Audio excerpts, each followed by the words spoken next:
Hello, hello. Welcome, everybody. I'm Justin, this is Fiddleword Gaming, and today we're going to be doing a Blood and Plunder live battle.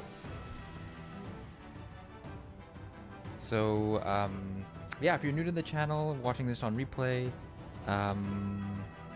please, if you like my videos, like and subscribe so you can watch more in the future. But yeah, for today we're going to do a live LAN battle on Blood and Plunder. In case you don't know, Blood and Plunder is a pirate skirmish war games by Firelock Games. It's pretty fun and it goes over pretty quickly. Games aren't too long, unlike some miniatures games. That's why I kind of like it. Also, the units are quite flexible. You don't have to be super precise with measuring. Oh, hey Mia, welcome. Thanks for joining. You can see I'm using my new terrain setup. I made a few of these houses in my previous streams. These ones, this one here is this one and this one actually.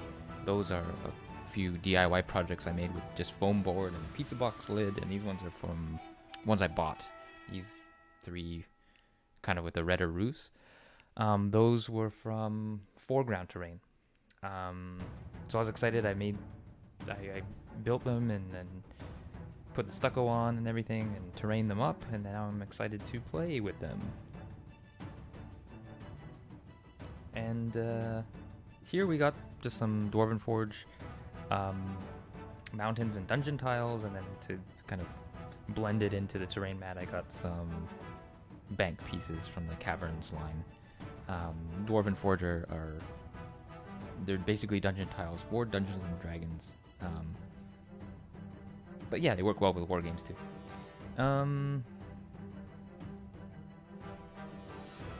Stats are really cool. Oh yeah, no problem. So yeah, I got the stats for the forces we're going to be playing with on the right hand side of the screen today. And then last time we did this, I noticed you guys got confused with the actions based on the card suit that you draw. So I have that on the top left hand corner. Yeah, so hopefully it'll be a little bit more easy to follow. If you want to go deeper into the unit stats, there's actually some links in the description of the YouTube video that have the point, like Blood and Plunder, they have this really cool online force builder where you can actually see all the unit stats of each different unit and customize it. You can upgrade it based on what the scenario calls for, or you can add certain equipment items. So if you want to check out the forces I'm using here in detail, you can check those two force lists that I have in the description of the YouTube description below. And hopefully that should be easier to follow along. Today I want to do like a solo battle report. Maybe some people from the chat might join and take control of the other opposing side. But we'll see how it goes so far. And the scenario I've set up is 150 points each side, so it's balanced on each side. It's a land battle. Last time we did an amphibious raid scenario with a ship coming into port and raiding that port. This time we just have, it's a little bit more simple. We have two opposing militia forces trying to take control of the center point of this town right here. So that is the objective point in the middle there. And yeah, I got some terrain set up. In this scenario, you can actually go in the houses. They're multi-level, so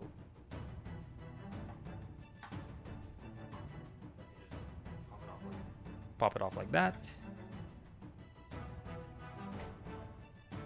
Pop it off like that. So if units want to go in there, they can totally go in there and chill out and poke their little muzzles out the window. And go pew pew out into the courtyard, or they can just hide in the buildings or around the buildings themselves.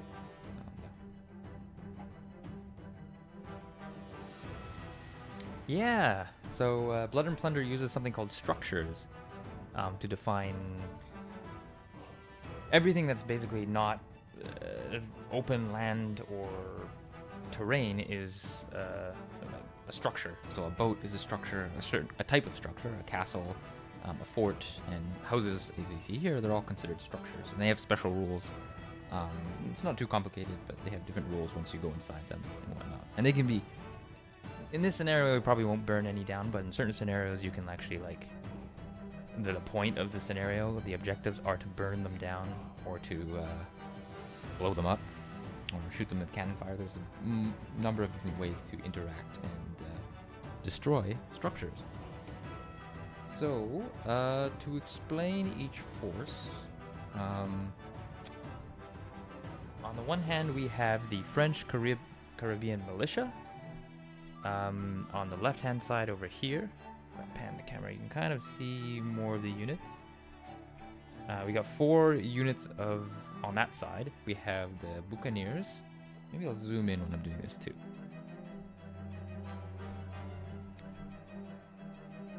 Just zoom in there. So these guys over here at the back, these are the Buccaneers. So these are like the sharpshooters of the game. They're really, really good at shooting, but they're really bad at combat. So you want to kind of keep them back and shooting. And then the commander unit, we got it here. So the commander is leading a group of just French Caribbean Militia. They are kind of the standard French troop in the militia force. Oh, thanks. The zoom is cool. Yeah. Well, it's nice to be able to show you the units a little bit in more detail. I have most of them painted too, which is nice. There's one group of I don't have painted, but in general, all of this is a result of my hours and hard work painting and crafting the terrain. Oh yeah, no, I know what you meant. That's fine. Okay, yeah, so that's the French Caribbean Militia unit, and that's the commander's unit, so he's going to take control of those guys. Next we have the Flibustier. They're like a pretty good all-around unit. They're more of an elite unit. They can shoot well, they can fight well, the resolve's really good. They don't have the best defense, or save, as we like to call it, but that's okay. They do everything else well. And then lastly, we have a group of Marines. So these are the French sailors, and they fight really well. They don't really have long guns, so they're going to have to get up close and dirty against the Spanish in order to do something about that. And then over on the Spanish side, if I just zoom, so hidden in the trees back there, you can't really see it too well, but just to the left on the trees, we have the commander's unit, and he, the commander, okay, the French commander, I forgot to mention, is a historical commander this time. This game has a bunch of different historical commanders. Last time we just used a generic one, but this one is Julian Lambert for the French. If you look him up, there's probably some unique historical fun facts about him. Everything in Blood and Plunder is quite historically accurate, so you get to learn a lot of history.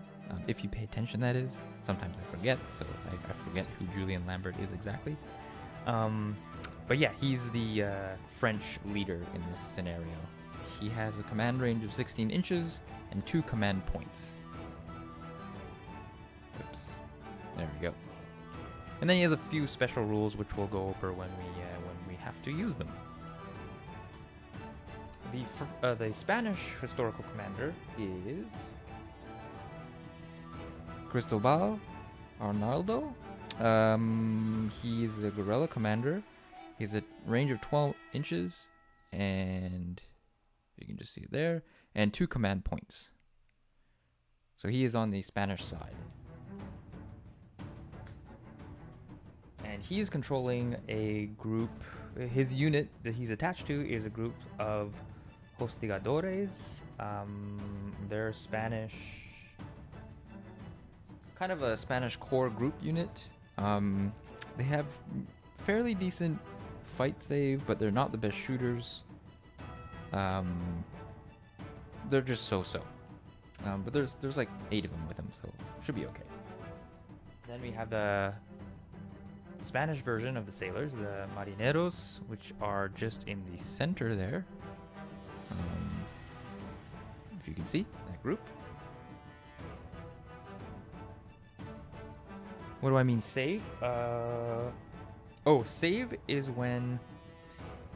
So when you attack a unit, they get to roll a save to try and avoid being hit, whether it's a fight or whether it's a shoot. So say you're shooting at a unit from afar, they'll have a shoot save figure. I can just show you right here.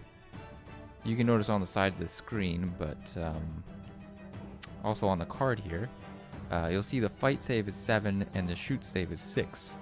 So this means that if I shoot you, you need to roll, typically, unless there are any other special rules affecting this, you need to roll a 7 or better in order to avoid being shot. Otherwise, you'll take casualties. And it works different if I'm fighting you. So if I'm fighting you up close, the fight save will be different from the shoot save. So you roll, in that example, you would roll a 6. That's the card I just showed you. So you can see all the shoot and fight save values on the right-hand side of the unit stats. The first one would be the first one would be the skill.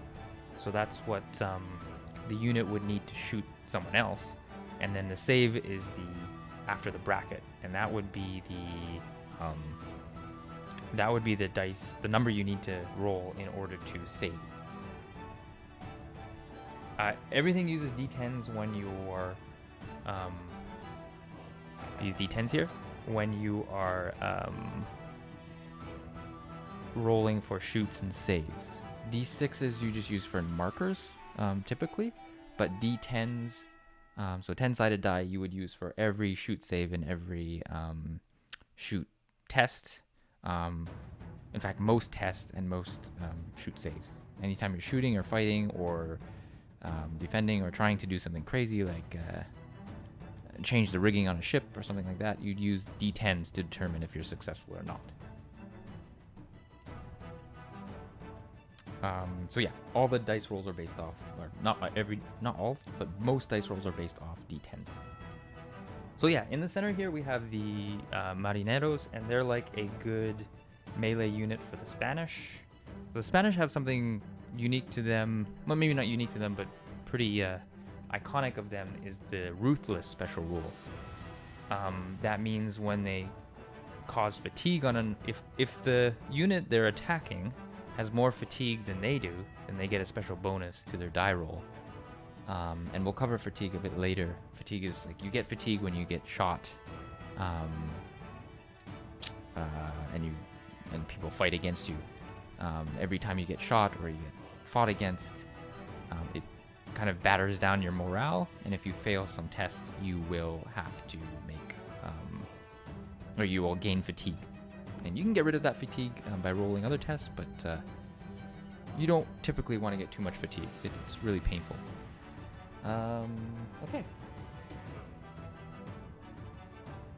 Moving on, we have the silver guys that we haven't painted yet. These are the lanceros.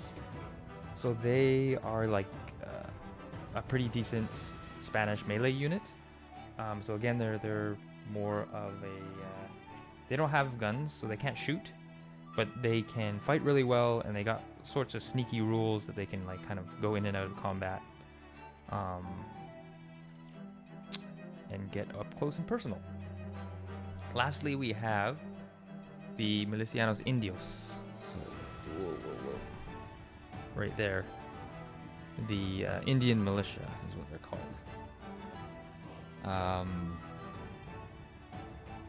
And they are a skirmish unit. They're not that great at killing because they have bows. So bows, the good thing about bows is you don't need to reload them.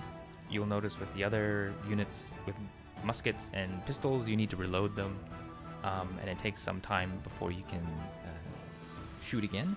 With bows, you can just keep shooting and shooting without needing to reload. However, bows are quite weak, so like it gives, like when you have a unit that's getting shot at with bows, they get bonuses to their save. So it's really hard to kill them. However, it's good for just like peppering them with arrows and bringing down that fatigue. Because every time you get hit with anything, you have to take a fatigue test for that unit. Even if no one dies, you still need to take a fatigue test as long as one hit made contact.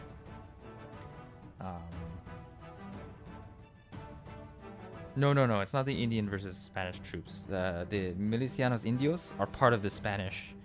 They're basically, in the historical context, they're like Christianized natives, who the Spanish, in this case, are recruiting to like help them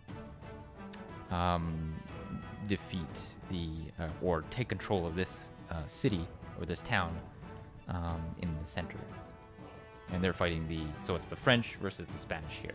Is the two main sides. But these Milicianos Indios would be Christianized natives, most likely in the historical context. In the game context, they're just really sneaky and good fighters. They're a pretty good unit. They do lots of other stuff other units can't do. You just don't want them exposed too long because they can die if they are attacked. Especially in a fight. They have poor fight saves because they don't have any armor or... yeah, that kind of stuff. Okay.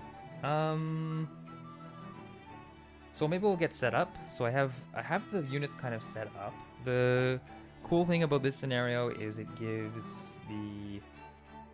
well, maybe I should explain this scenario first. So, zooming out again. Let me just get y'all so you can see majority. You can't see everything, but you can see most things. Okay, there we go. Yeah, so the main objective is to control the field, or take and hold the center objective marker, which is this fountain. I guess it's supposed to be water, but I only have a painted bloody fountain. I use it for D&D, so I just put that in the middle. Maybe there's a previous battle here, and there's like some the water's been slightly contaminated and it's flowing in blood right now. But anyways, I put a little statue in the middle of it, and that is the objective marker. So the point of both sides is to control this objective, and if they have, after turn 3, if an enemy force takes control and the other force doesn't have a unit within 4 inches of the statue, then they get the losing unit gets they get a strike point. And strike points are something in Blood and Plunder which are a little kind of backwards for most games, because you don't get strike points. Aren't a good thing, they're a bad thing. You don't want strike points, so you get strike points when you get casualties. You'll notice on the right hand side, I think I wrote it as strike. Yes, I did. Strike 6, 12, 18. You'll notice on the right hand side of the screen. This means when your force has been reduced by 6 units, or 6 not units, 6 models, you get 1 strike point. If it's reduced by 12 models, you get 2 strike points, and then 18 is 3 strike points. So the more models you lose, the more strike points you get. And this is calculated based on I think 25% of every 25% you lose, rounded down or up, I forget. Anyways, it's calculated in the force builder, so I just put it there. Sorry, I missed your comment, but what do you mean the field? Just touch it? No, they just have to be within 4 inches of it. So if the Spanish was kind of trying to overtake this, they just need to have a unit within 4 inches of this, and then not have the French within 4 inches of this themselves. So basically, you just got to clear it out and take that position. The game lasts 6 turns total. but it might end sooner than that depending on strike points. The way strike points work is if you have 2 more strike points than your opponent at any time, you have to take a test, a resolve test with your commander, and if you fail that test, you lose, and the other force wins. So if you're just one strike point difference with your enemy, then that's fine. The game continues without penalty. However, once you reach that 2 point difference in the strike points, then the losing side will have to take a test, a resolve test with their commander in order to win. Hey, Manny. Hello, hello. What's this new avatar? That's very cool. That's very cool. It reminds me of your face for some reason. Your expression. Yeah, the whole game is to run up and stand near the fountains. Basically, you're right, Mia. But I mean, maybe the fountain contains some gold. Who knows? I don't know. Yeah, I picked a simple scenario. There's like a lot more complicated scenarios, but since a lot of my friends are kind of new to this, I picked a more simple scenario to kind of learn the ropes. But not the basic because I still want it to be a little bit of fun for me. But it's definitely a lot more simple than I don't know, like an escort scenario or something like that. So this is just basically you just want to take the center and not let the other person have it. Yes, we are definitely being colonials, but it's okay because this is colonial versus colonial. This is Spanish versus the French militia. Speaking of which, Manny, I kind of went through all of the units, so maybe I'll just update you as we play. But do you have a preference on who you want to play? Or like, I should say you. I mean, the chat's going to be kind of controlling the AI side of things, so it'll be not just AI, but chat input, and then I'll be controlling the other side. Manny, would you like to be the Spanish or the French?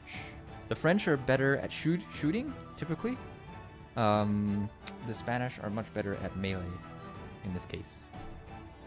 So they have like long sticks and explosives and bow and arrows. But the French just have a bunch of muskets and a few up close and personal fighters, but they're mostly going pew pew. And I'll just wait for you guys to decide that. I'm just gonna have a sip of water and prepare some cards.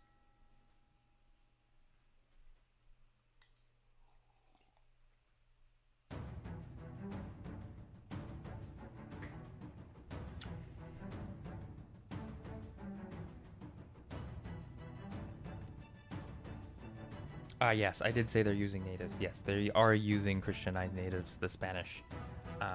There are native units in the game. There's native forces as well. I don't have, these are my only like native unit, I think, because I don't collect the native forces. It's just too much to collect. So I have mostly Spanish and French myself.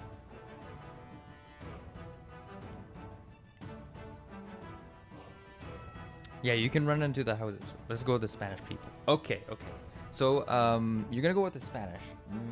Manny and Mia, you have a special thing you can do with your native unit, the Milicianos Indios, in that they can actually deploy inwards.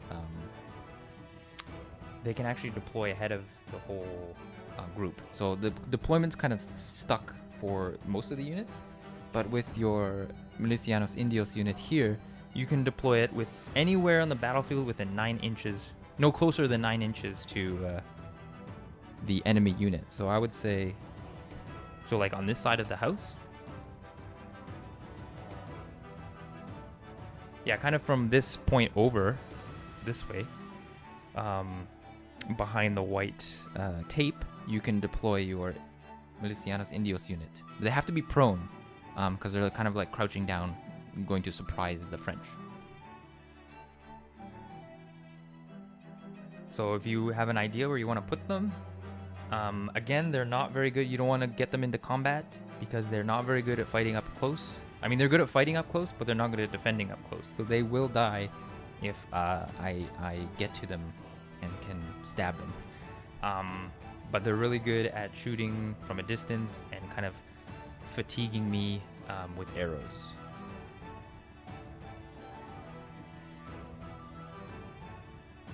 So yeah, I'll just let you decide where you want to put those guys.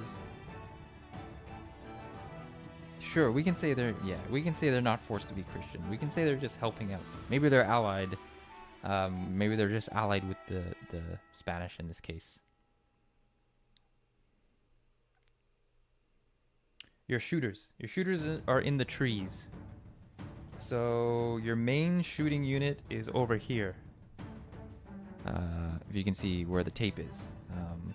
Ooh, I should get my like laser pointer. I'm gonna get that. I'll be right back. Yeah, they're in the trees over here. They're still not the best shooters. They're okay, but they're not like the Spanish force is not as good at shooting. And yeah. So if you want to figure out where you want to put your Milicianos Indios, I will be back with my laser pointer.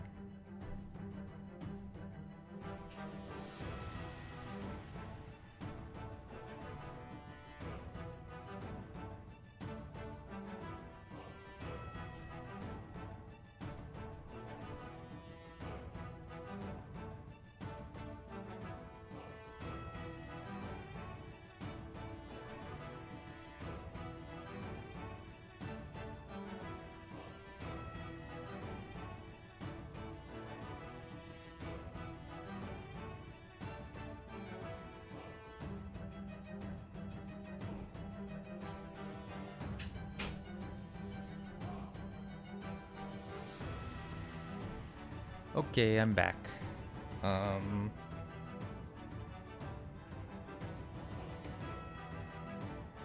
We should keep them behind the building. Yeah, that's probably a good idea. So, can you see this? Oh yeah, sweet, you can see it. So you go like here might be a good place, kind of behind this building. Or maybe you can go over here. You could also go behind like a bush, like maybe right here. If you want. Bushes, like trees provide cover and stuff. Just because you're in cover doesn't mean you can't get hit, but I mean like it'll protect you somewhat.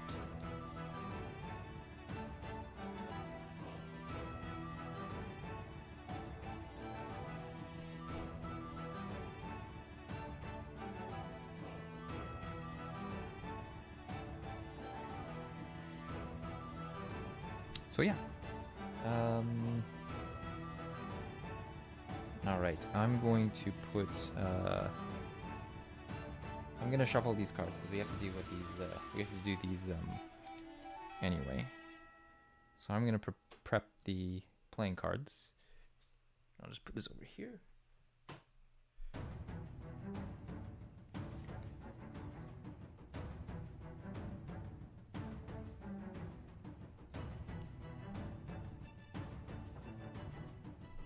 Perfect. You're gonna keep them in the building they're close to, so we can actually put them right in there. I don't think there's any rules saying we can't. So we're gonna put them in here.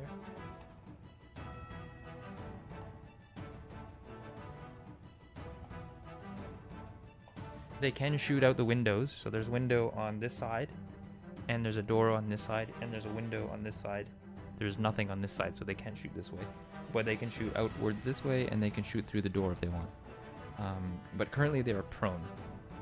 And we've got like cool little prone markers. This will be like a little prone marker. It'll take an action to stand up.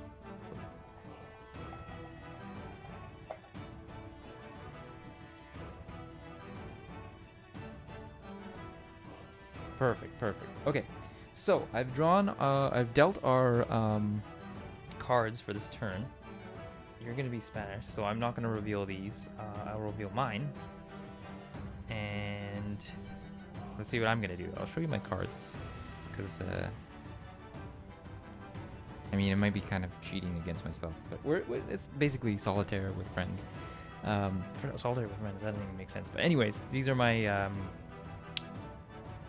options, and you'll notice on the top left-hand side of the screen are the unit actions based on the card suits. So I get to choose one. I think I'm gonna go with. I don't see myself needing to go first, so I'm just gonna pick a club.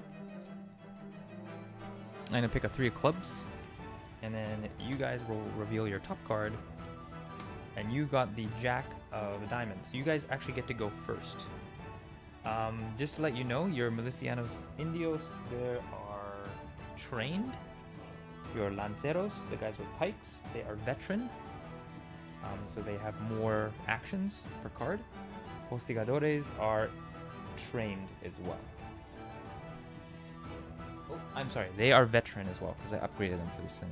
So you have veteran Lanceros, veteran Hostigadores with the Spanish commander in the trees at the back, and then your Marineros here, they are just trained, so not quite as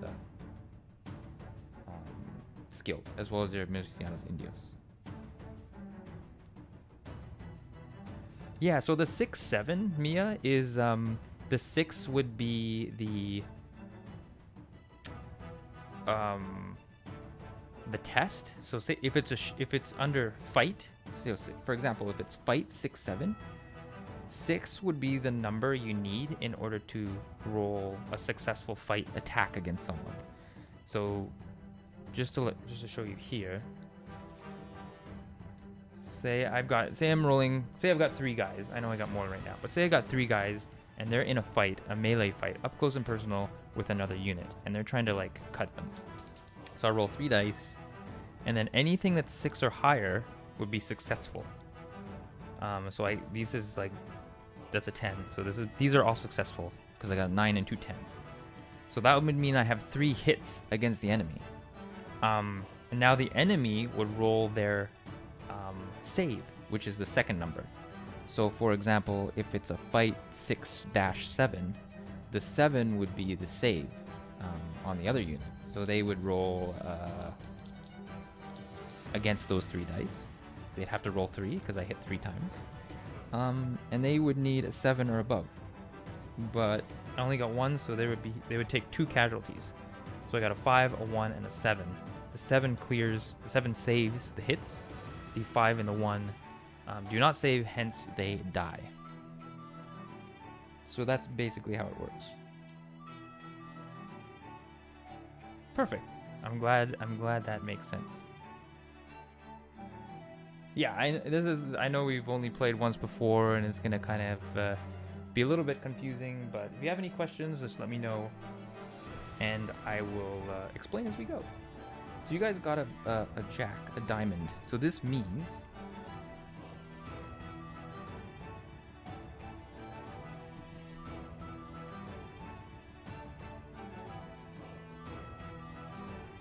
with trained units you get 2 actions, and with veteran units you get 3 actions.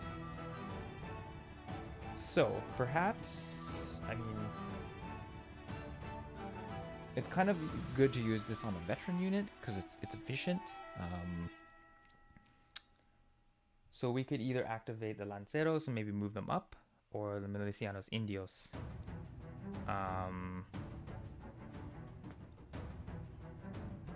They both really can't do much because they're too far away.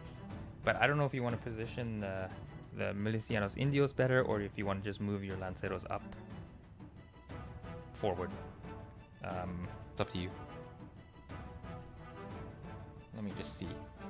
Scouts, elusive. Oh, Manny. So I think you might have missed it in the beginning. But if you want to look at the unit stats in detail, obviously you have the summary on the right-hand side. But if you want to actually look in detail at what all of the special rules mean, In my YouTube chat, in my YouTube description below, there are 2 points force lists. And if you click on the links to those, or if you copy and paste, I'm not sure they show as links, but there's a URL there. If you go to that URL, you'll find that both have the units in detail along with their special rules. It's from that Blood and Plunder Force Builder. So if that's easier to follow along as you play, you can go ahead and do that. Lanceros behind the shed. Perfect. So they can move 8 inches without getting fatigued, so I'll move them their full 8 inches. They have something called Scouts. So this means they can move through rough area terrain without incurring a movement penalty. So they can move their full movement without having any penalty along this, over this rough terrain, palm tree frond patch here. Each move action is 4 inches, and you can move a maximum of 8 inches without incurring fatigue on the unit. If you move more than 8 inches, you'll have to take a fatigue test. Actually, no, you'll just get fatigue. I don't even think it's a test. So you'll move 8 inches forward.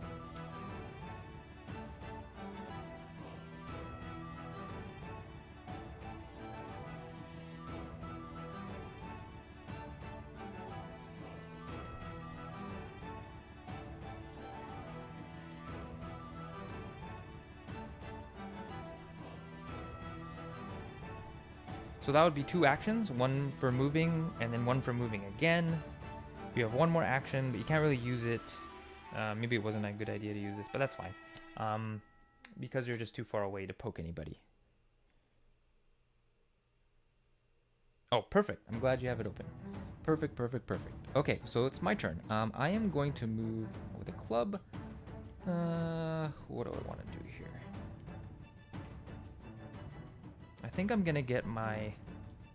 Can I get a shot off? I'm gonna get my Buccaneers closer. So I'm just gonna move them 4 inches to start.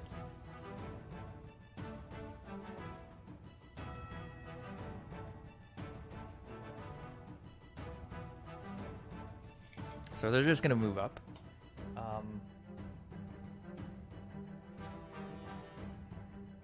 You don't know if you know how to read it. That's fine. It's just for reference. And hopefully, maybe if I explain things as we go on, it'll become a little clearer, but we'll see. So the Buccaneers, my unit at the top left corner, you can see if it's not blocked off. Nope, it's okay. They're going to try to shoot at whoever they can.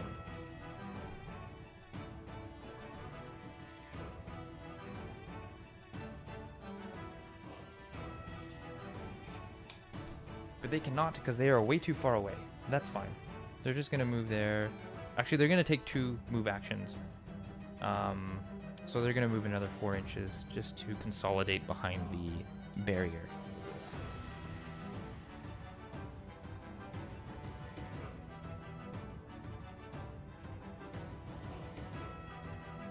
Nah, they're just going to get in position there. Maybe that was a little chicken. That's okay. I'm playing cautious. And then we'll go to our next card. So, these are my remaining cards. I think I'm going to select a...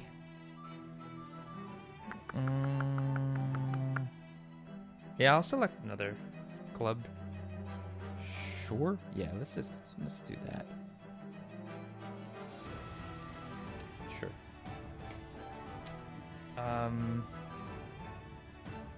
You guys get a 7 of spades.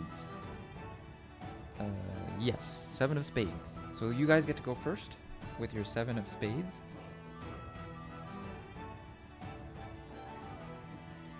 Who's out in the open?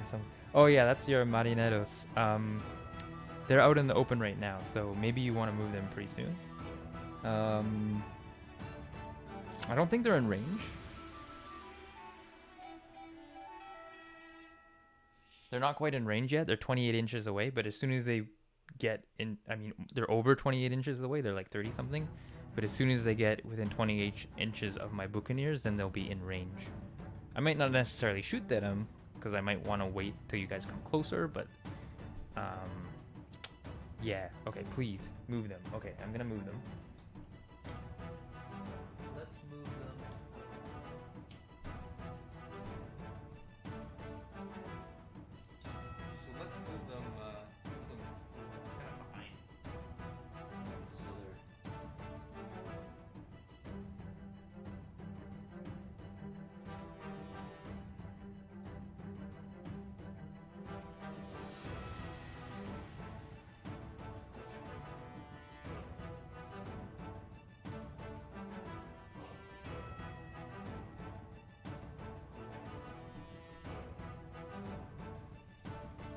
Okay, they're pretty much out of cover now. I mean, they're pretty much out of shooting target of the Buccaneers. So that would be a single movement, but that's all they can do because they're they're a trained unit, so they'll only get one action, I believe.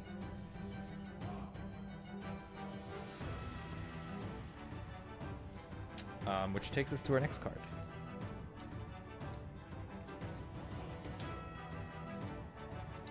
Oops, I just flipped one over. That's fine. Just flipped a King of Hearts over for me. Oh, a King of Hearts for you as well. So we will just do a roll off. Low, I will go, and high, you will go. High, 10. You guys get to go first. That's never happened to me before, but it can happen. So you have 2 more units that you can activate. You have your Indios in the shed there, and then you have your commander's unit at the back. It's a heart, so it might be worth activating your train unit.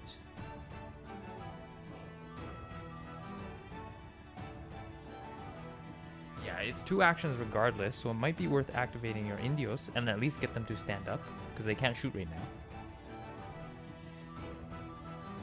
So maybe we'll stand them up and get rid of this marker. So they are no longer prone. So that's 1 action. They possibly could try to shoot. Let me just see.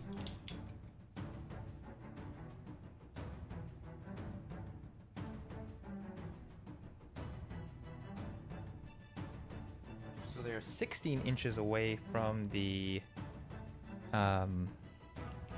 Buccaneers. So in Blood and Plunder, for every 4 inches after the first, you get a penalty of 1 to your shoot. So right now, let's look at them. So you'll see see that? Their shoot is a 6, and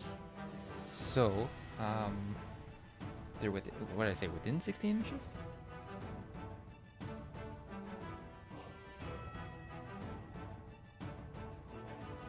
Under 16 inches, so you'd round down to 12 inches and divide that by 4. So that would be 3, a penalty of 3. So they would need 9s to hit. So they might as well shoot at the Buccaneers because they can shoot out the windows, and why not? Because they don't have to reload. So we're going to shoot with the Indios. And they get 4 dice, and they need 9s because of the penalty. They got 1 9, and my Buccaneers will need so they get a +3 on their saves because they're bows, or a -3 bonus, I should say, because bows are very weak. They always have a -3 bonus for the defender. So I have a shoot save, the second number, of 6, but that will go down by 3 because of their bows. So I would only need 3s to save. So if it's a 1 or 2, one of those guys are dead. And it's a 7, so he saves. However, because the unit got hit... sorry, what's the penalty you said? The penalty with bows, not with muskets, with bows, the penalty with range is always after the first 4 inches, it's a negative or a +1 penalty. So normally, I'll explain it again. Normally with this unit, if it's up close and there's no penalty, it would be you just need a 6 or above to hit, no matter what. Beyond the first 4 inches, say if it's 4 inches to 8 inches away, you have a penalty of +1. So instead of a 6 to hit, you would need a 7. So only 7s or better will get you a hit. And that keeps going up every 4 inches. So because the Indios were 12 inches, between 12 and 16 inches. So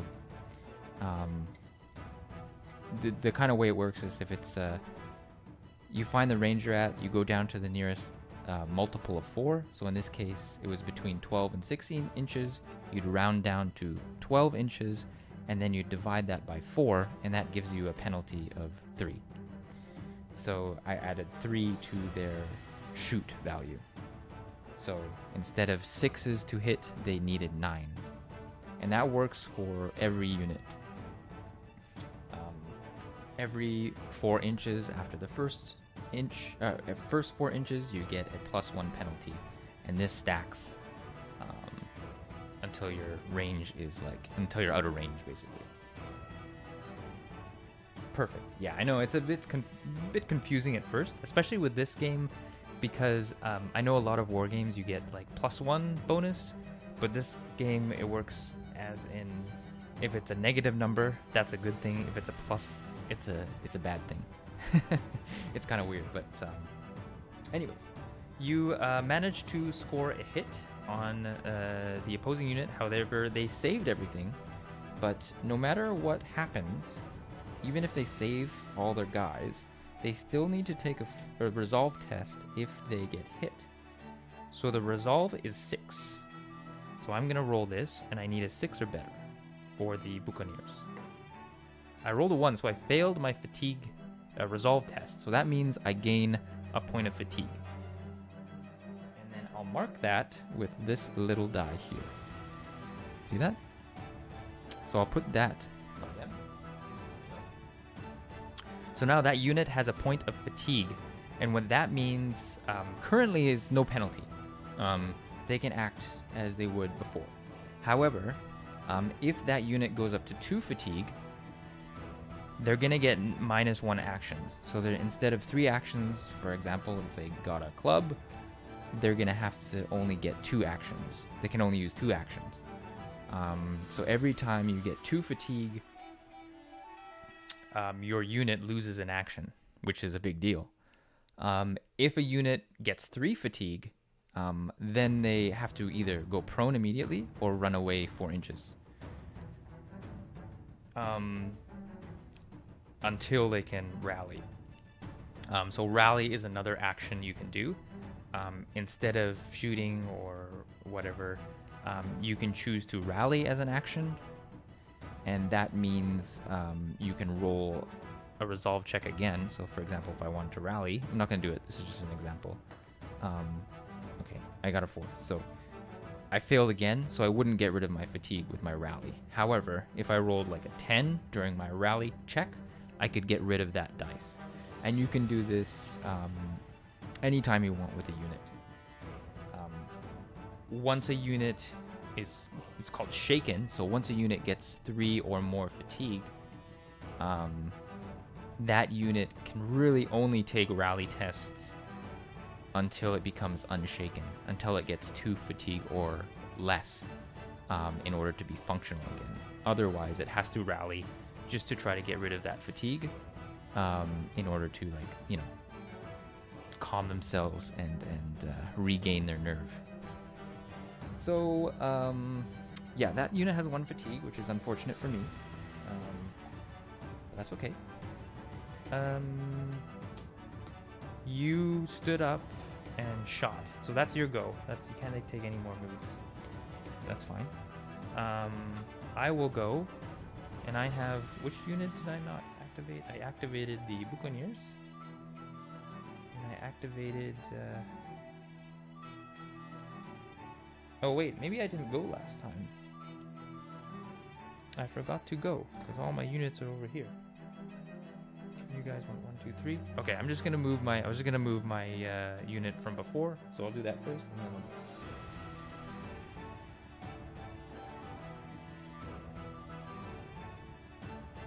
with my club, I'm just gonna move my. I'll just move these Marins up.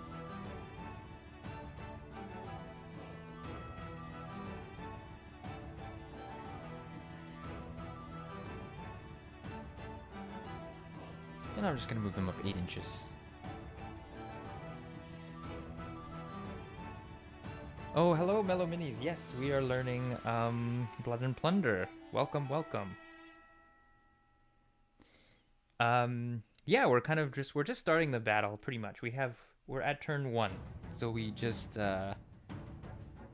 we kind of did setup. We were at turn 1. Just a quick recap. The objective of this scenario is it's a very simple one because I'm kind of trying to do like a kind of semi-tutorial kind of thing, but maybe just an easy game for first-timers. They have to control this objective in the middle. So we have the Spanish on the right-hand side, and then we have the French militia on the left-hand side, and they're kind of battling for that space. The game will last 6 turns, and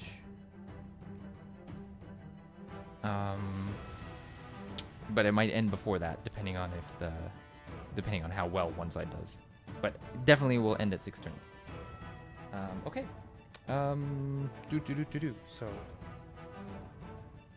yeah, if you have any questions, Mellow Mini, I'm trying to explain it as I go along, but if you have any questions, feel free to chat in the chat, and then I'll try to answer as best I can. But in the meantime, that was their go. I still have this other unit to activate. So I will activate... Yeah, I'm gonna activate Flibustier. I'm gonna activate them. They can move. They can do 2 actions on a heart. Correct? No, they can only do. No, they can do 2. They're trained. Yeah, they can do 2. They're trained. So they're gonna move up to this house.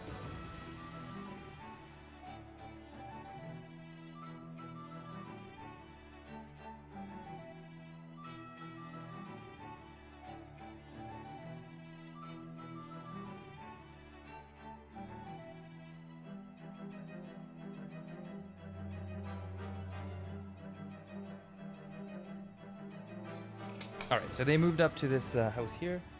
That's their go. And then we have our last card, which I'm just going to flip over. So for me, I have a jack of clubs. And for you guys got a 3 of diamonds. You get to go first again. So you have one final unit, your commander unit. Your commander, don't forget, has command points. So he has 2 command points, and he can issue these out to any unit within 12 inches. And that would be everybody except your Milicianos Indios who are in the building here.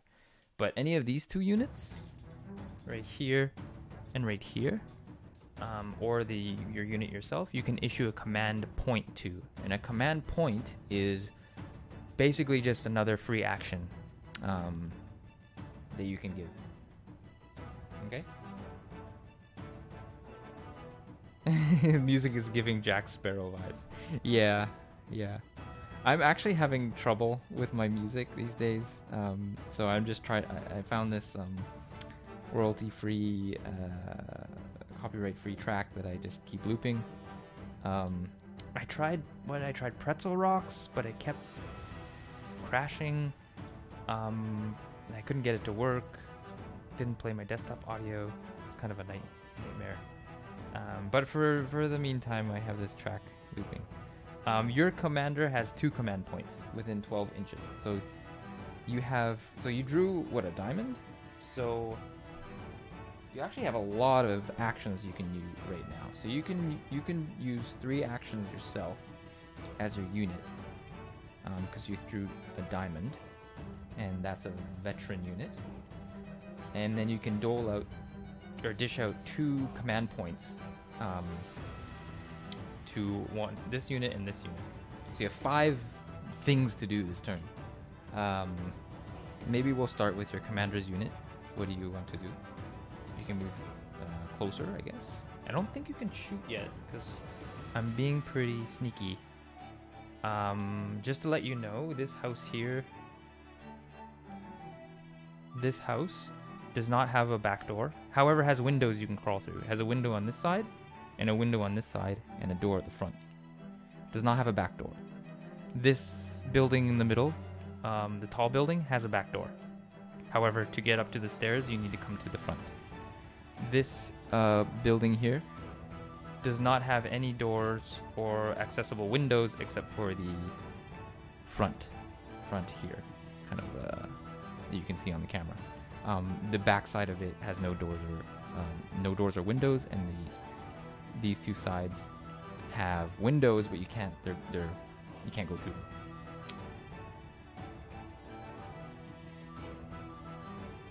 Range shoot closer, behind the small shed.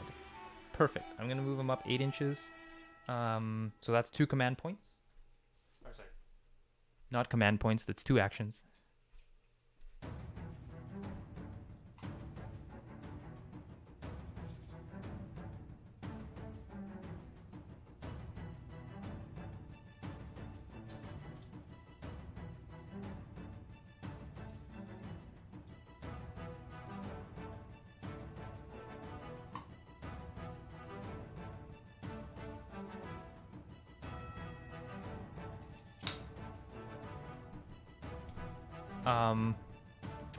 What else can you do? Let's look at that unit. Skirmishers, ruthless, poorly equipped. Yeah, they can't really... I don't think they can reach anybody. I'll just check their sight line to see if they can get off some shots.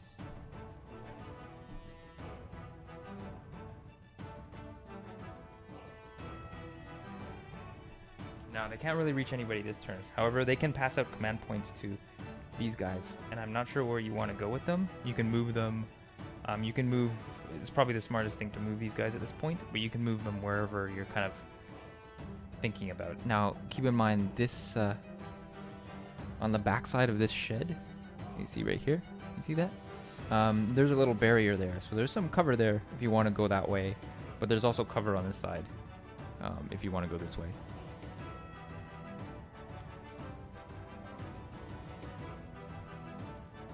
Want to move your range shoot closer, so command unit behind the small shed. Lanceros behind building. Directly behind. Okay, I can do that.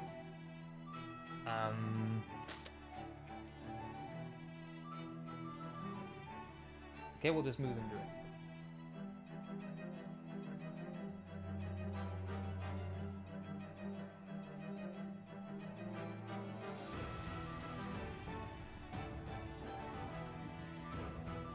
And how about your marineros, the unit behind? Where would you like them to go?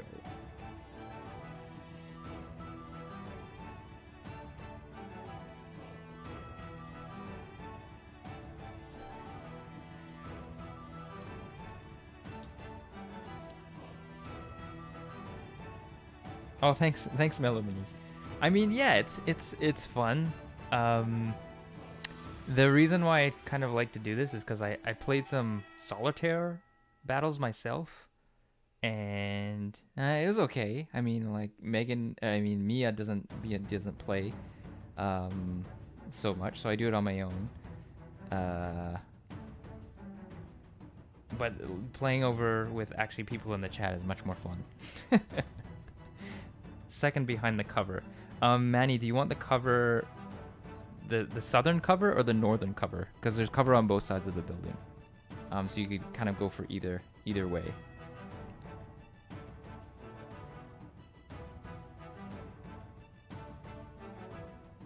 Closer to the... Okay, I'll move them north. Okay, cool.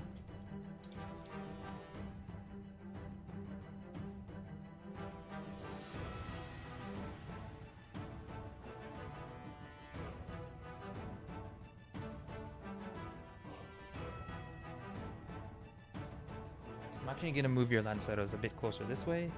Actually... Nah, you probably want to keep them just hidden completely. So that's fine.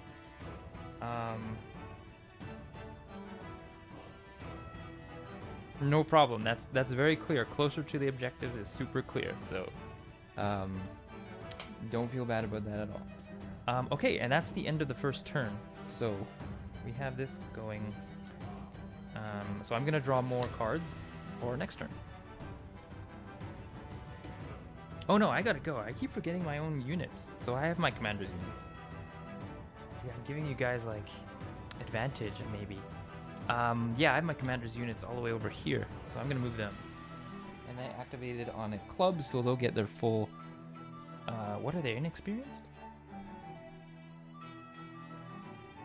Yeah, so they're just gonna get 2. They're just gonna get 2 actions.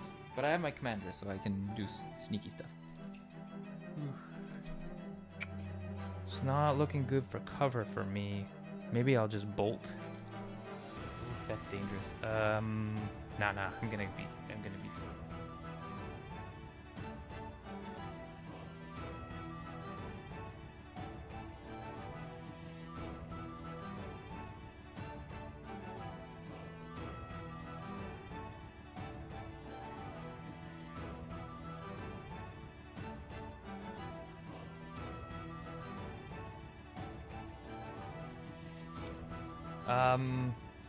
I'm gonna check if I can shoot, because I'm gonna give a command point to my Buccaneers. If I can shoot, we'll see. Pre-measuring is totally fine in this game, by the way. So I'm not cheating.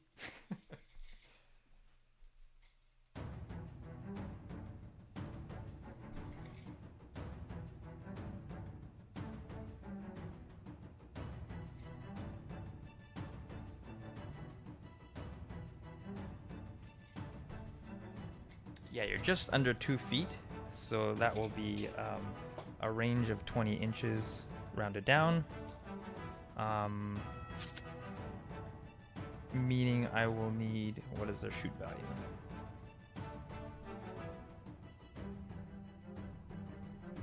Oh, I missed the chat. Okay, close it. Risky player, bad direction. This shouldn't be the leader of any kind. Hey, I think when you were the leader last time, Manny, you guys won, so I wouldn't discredit yourself. So these are my Buccaneers. They have a shoot value of 5, so they're pretty good shooters. However, I have a penalty of 4 because it's right, 20 inches away.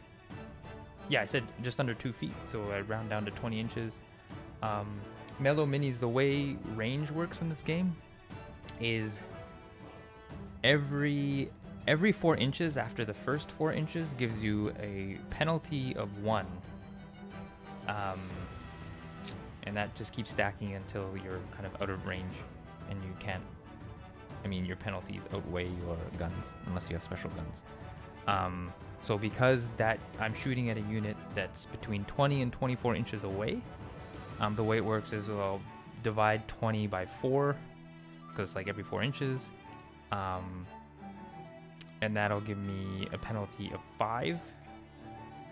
So I'll need 10s to hit because my shoot value is 5. So I'd add 5 for the shoot value, 5 for the penalty. I'm sorry, 20 divided by, what did I say? 4? Yeah. No, I'm right. So it'll give me a penalty of 5, and then I will, yeah, and then I'll need 9s to hit. There is a maximum range, so like you'll notice that I'm rolling d10s for every shoot.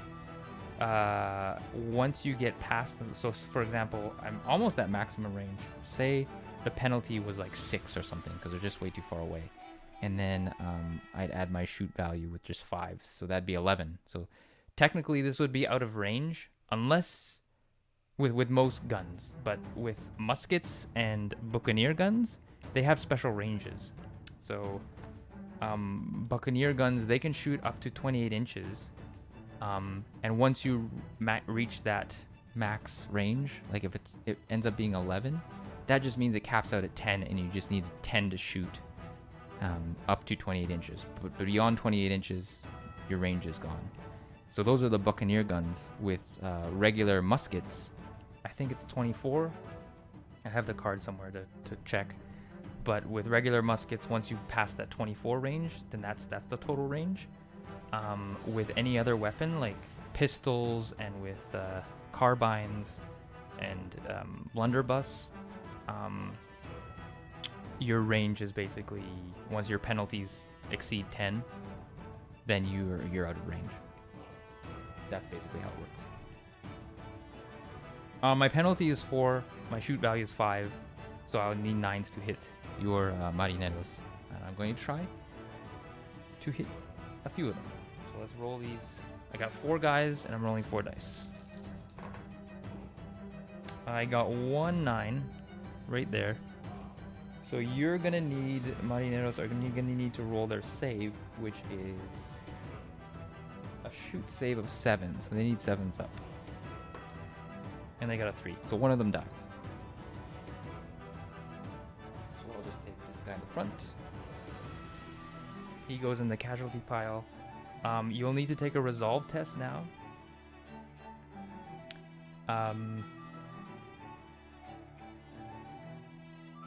So Melomenes and Manny and Mia, she's interested. Resolve works every time you get hit, you have to take a resolve test. Every time you lose a guy, you have to take another resolve test. So since you lost one guy and you got hit, you'll have to take 2 resolve tests. And the resolve of the Marineros is 5. So I'll roll this. So if you're looking for 5s or better. You got an 8 and a 1. So you pass 1, you fail 1. So that means you gain 1 fatigue.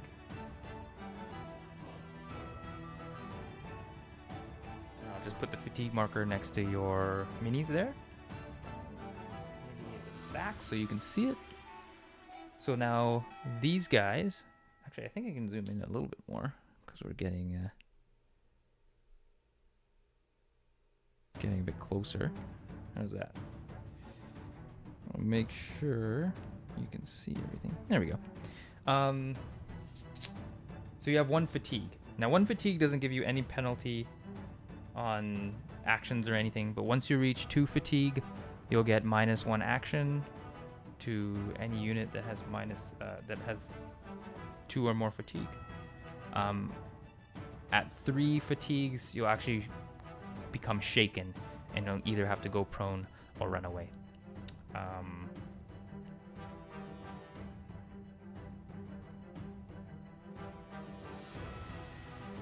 The save -5 as well. Yeah, the Marineros, they have a straight save of 7. No, their 7s. Their shoot save's not so good. It's 7. So you'll notice on the right hand side, there's a shoot and then a number and then a bracket and a number. The first number is the skill, so what they'll need in order to shoot someone else, and the save is the skill they'll need to the value that they need to save against if someone shoots them. So this turn, the Marineros had to roll a 7 in order to avoid dying from the hit shots from the Buccaneers that I shot. They failed their save, so 1 died. And then I just rolled resolve. And that's the end of the first turn. No, I have one more. I keep forgetting. I have one more. I'm going to move with my last command point, because I use 1 to shoot. I won't forget. I'll put a reload marker on my Buccaneers, because they shot. They have 2 reloads. I'll move my unit into the building.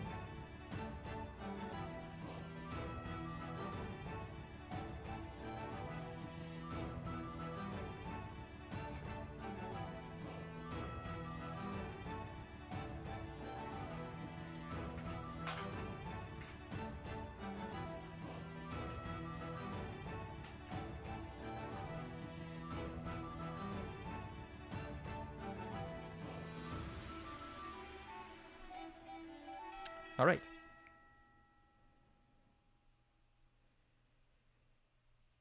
The penalty on the Buccaneers? Yeah, they had a penalty. They had a pretty big one because of the range. So they had a or a +4 penalty.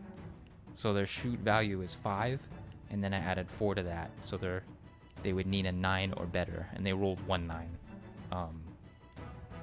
which picked off one of your guys. Yeah.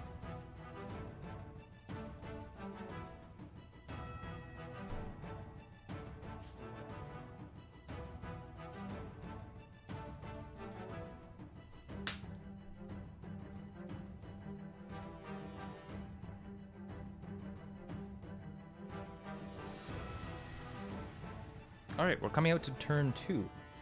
So,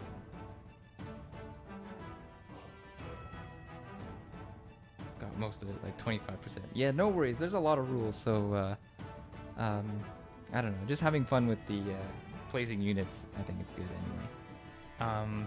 Next turn, these are my cards that I drew. In a regular 2-player scenario, you both get to look at your own cards and kind of keep them secret. But since we're just kind of doing this for funsies, I'm just showing you what I have. I think I'm going to activate. So now I have to think if I want more actions or if I want to go first. And I think I don't mind waiting, so I think I'm going to be slow again. And I'll play my club. And you guys will just play the top card. Oh, you actually got the faster club. So you got a club as well, but you got the faster club. So you guys can move any of your units. Remember, I think, yeah, it's a club, so any of your units will get 3 actions this round.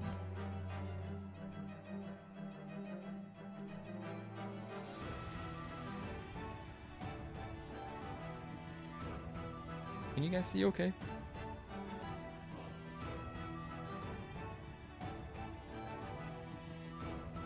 Yeah, hopefully that's good.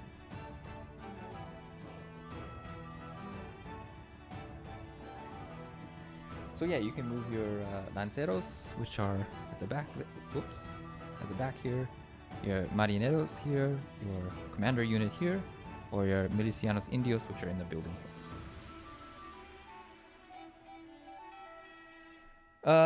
Let's look. Let's see. So they'd have to come out because they're behind a building. So they just have to pop out a little bit, or like move ahead. But let's measure.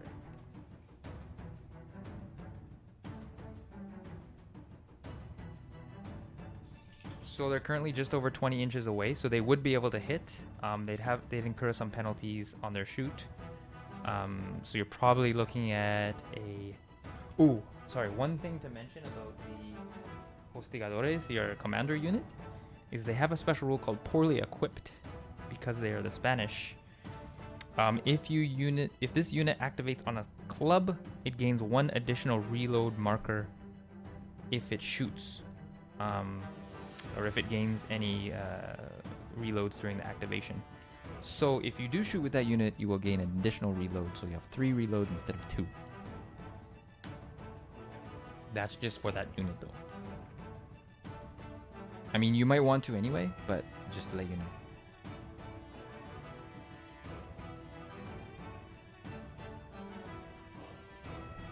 Mellow Minis, I don't know if I spoke to you before, but if you want to look at the unit rules and details, they're in the YouTube description. There's 2 point forces, so Firelock Games is great in that they have force builders online, and you can actually look up the unit stats, and they have all the special rules explained in details for the units. If that helps understand things. I have a short summary at the right side of the screen, but the full rules are on those point force lists links that I provided in the description. You'll move lanceros. Okay, where do you want to move them? Because they could go either way at this point. They could go Mia Mercury. It's too early to say. I mean, technically you're losing because you had one guy die, but it's way too early.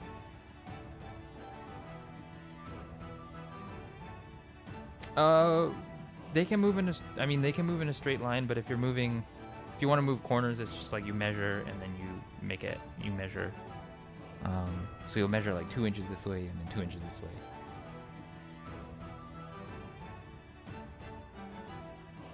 I mean, you are making good choices. You're keeping your melee units in cover, which is always perfect.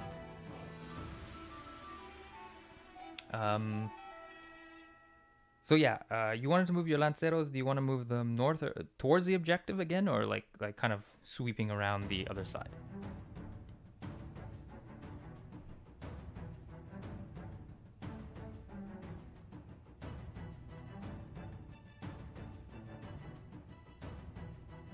By the wall. I'm confused. Which, like the front wall or the back? There's 2 walls. There's 4 walls technically. Do you want to move them like this wall, like the front one. I'll call this the front wall, or the southern wall, or the northern wall, which is this one, like this way.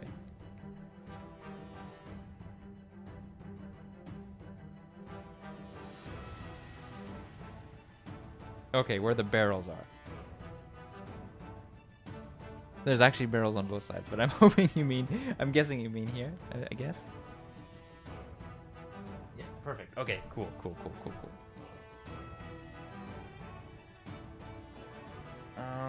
So we're gonna move them as far as they can. Let's see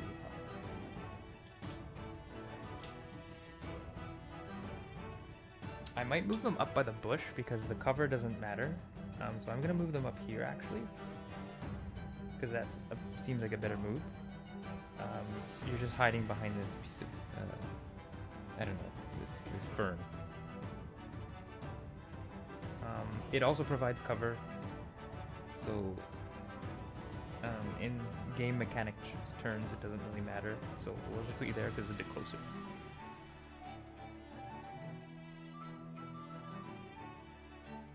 Perfecto. Okay, perfect. Let's. You actually have more actions with this unit, but again, what can you do? Because everyone's too far away, you could yout and shell and scream. But that's not going to do anything. So, my turn. I'm going to shoot. Am I going to shoot? Let's see. Buccaneers. Buccaneer gun. Weapon. Yeah, I'm going to try to pick off more of you guys. So I'll use this to reload, because I have 3 actions. So I'll reload for 2. Every reload is 1 action, so that's 1, 2, and then I'll shoot for my 3rd actions. So that'll be with this unit here. So basically, what's gonna happen basically is this reload marker is gonna go away, and I'm gonna shoot, but then I'll regain the reload marker back because I'll shoot again. So I'm just using this card to get rid of my 2 reloads, and then I'm going to shoot at your unit again, and then I'll have 2 reloads. And they're the same position as last time, so again it's going to be a 9, because that was the penalty last time. I got 110. Oh, this is actually pretty bad, and 19. So yeah, that's 2 hits. So your marineros, if I just look, they might have to make 2 saves. I have to double check if they're in cover actually.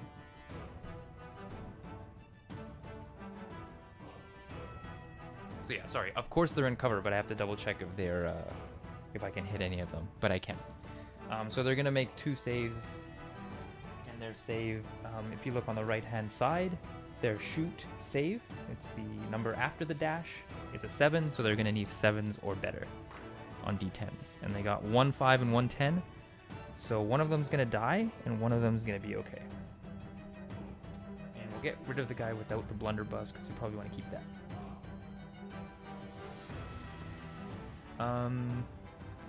And you're gonna have to make another resolve check. So their resolve is 5. Because I killed 1 dude, you're gonna roll 2 dice. 1 for getting hit, and 1 for losing a model. And you pass 1 and you fail 1. So you now have 2 fatigue on this unit. So that unit's getting a little worse for wear. It's now has lost 1 action on its turn.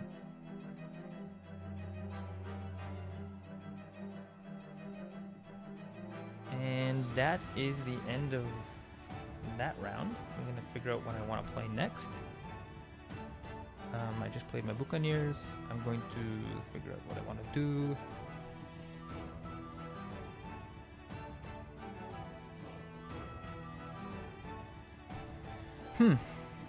All right. I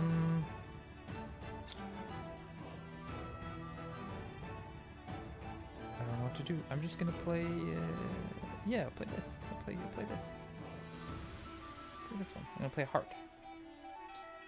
And then you guys will get So you get the 8 of clubs, I get the 7 of hearts. So I'll get to go first this time, because it's a faster card. And I'm activating my, that's a good question. What should I activate?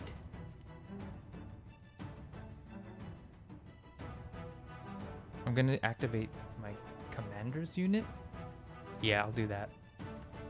And I'm just gonna move up.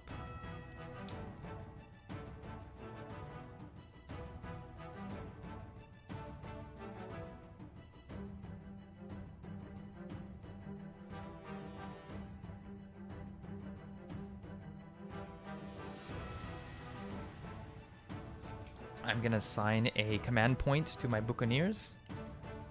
That'll be 1 command point to... Should I rally?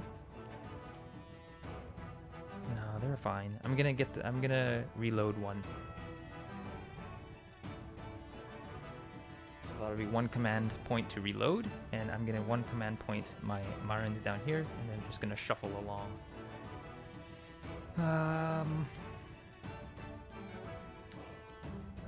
Yeah, I think they're gonna shuffle. Oof. Should they shuffle? Yeah, let's do it. Let's be risky. Let's just do it.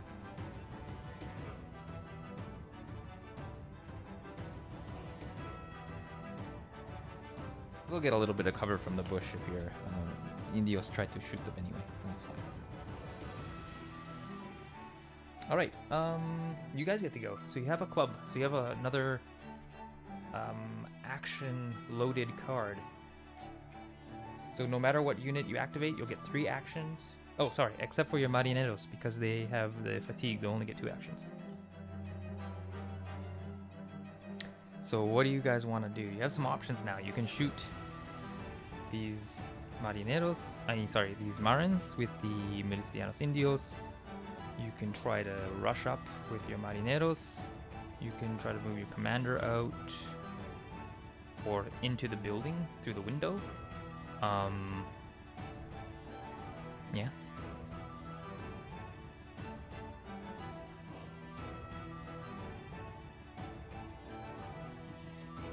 Behind Lancel's. Okay. Okay. We're going to do it this way. Okay. Sounds good.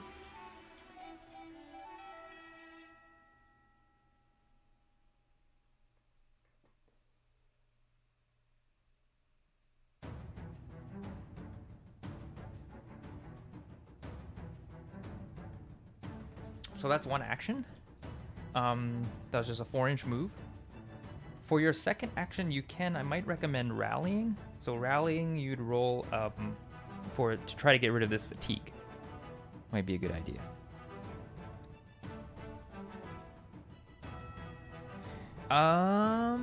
They can shoot. Let's oh, they're kind of shooting through a unit. I forget. I don't know. I don't think you can do that. I'd have to. Yeah, if the Lanceros weren't there, it would be okay. But you're kind of shooting direct through them, which I don't think is allowed, because you'll hit your own guys. You have a potential of hitting your own guys. You can move through units, but I do not think you can shoot through your own units. Otherwise, it would be okay to shoot, but they have pistols, so that it might not be so good.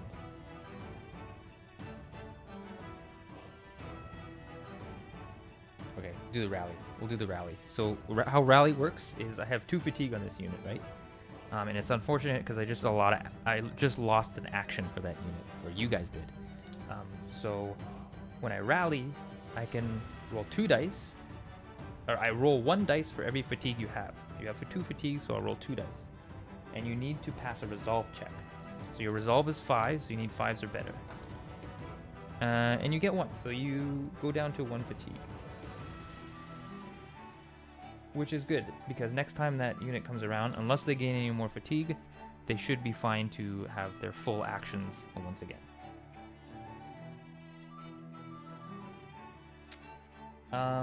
And that's your go with that guy. And I went with my guy. And now we draw another card.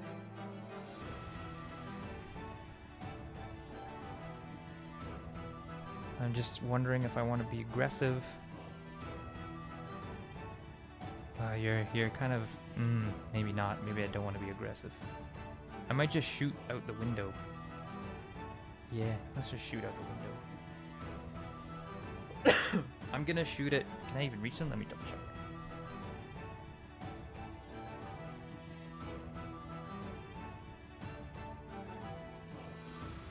Nah, it's not very satisfying.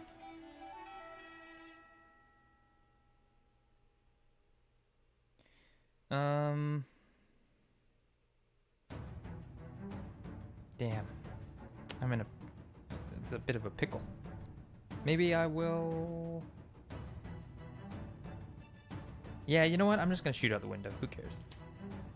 Yeah, I'm gonna play my spades. You guys got a heart. I got the spade. So I will go first. I'm gonna try to shoot your lanceros with these guys from inside. I can't target all of them. I can target some of them.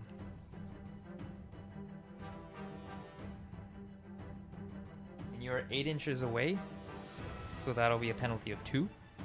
And my shoot value is 6. Sorry, 6. So I'll need 8s.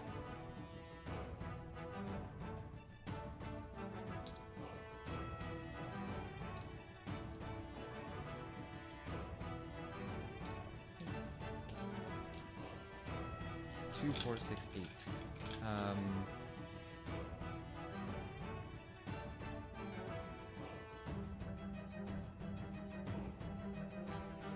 Just double checking something.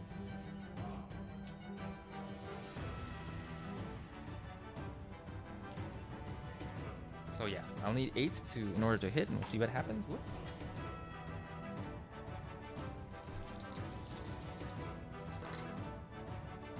I got 1, 2, 3, 4 8s. That one was knocked, so that's not an 8. Sorry, 3 8s and 1 9s, but that's enough to get 4 hits. You guys are going to have to save. Now, Lanceros, they have a special rule called elusive, so that means this unit may add a -bonus 1 to its range save if all of its units are in cover. So all of your units are in cover. So you get a -1 bonus to your save. So your shoot save of 6 will go down to 5. And in fact, I can only target 3 of your guys because 2 of them are hidden. I can only roll 3 dice. Oh, that was a terrible roll for you guys. I'm so sorry. You actually lose 2. I was not expecting that. But it's the way it goes. 2 of your lanceros are down.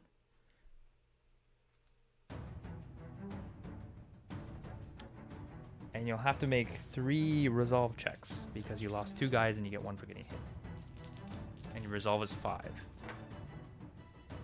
So you just get 2 6s and a 1, so you just get 1 fatigue on them.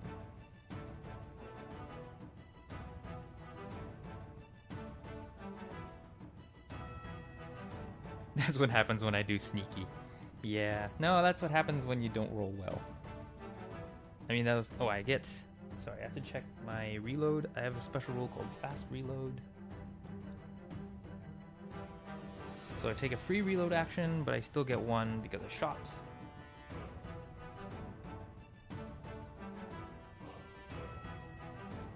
There.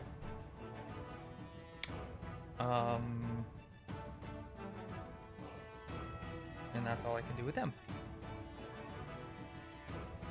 But you guys get to go now, because you have a heart. I kind of forget what you activated. You activated your... Oh yeah, you have to activate your Milicianos Indios and your Hostigadores over here, your commander's unit. And you have a heart, so it'll be 2 actions regardless of which ones you choose.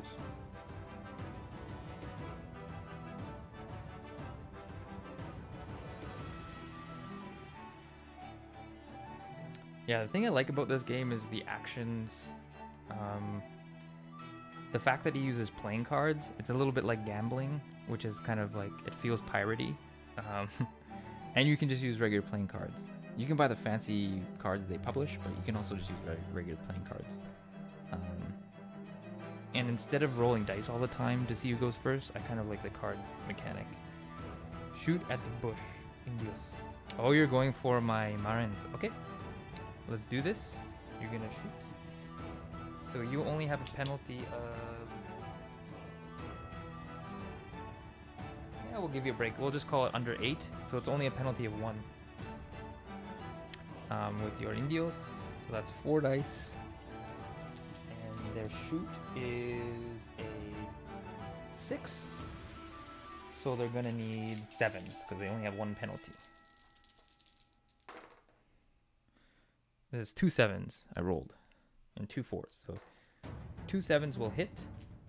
Gotta double check to see if they're actually in cover.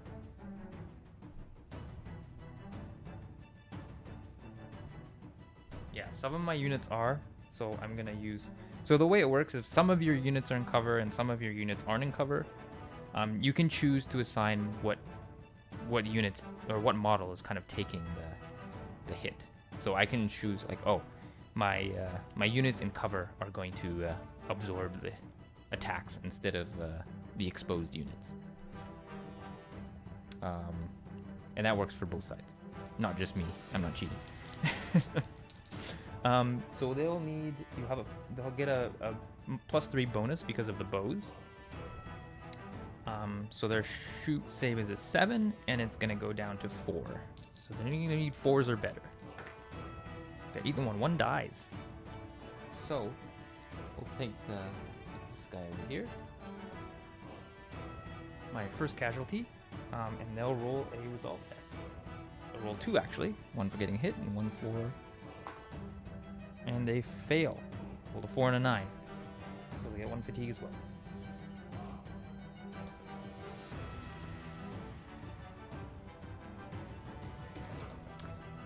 So now we're getting into it. And usually with Blood and Plunder, what happens is it's kind of slow and positioning at the beginning, and then all of a sudden it's just a bloodbath. Especially when you get in combat. Combat, like melee combat's really, really deadly.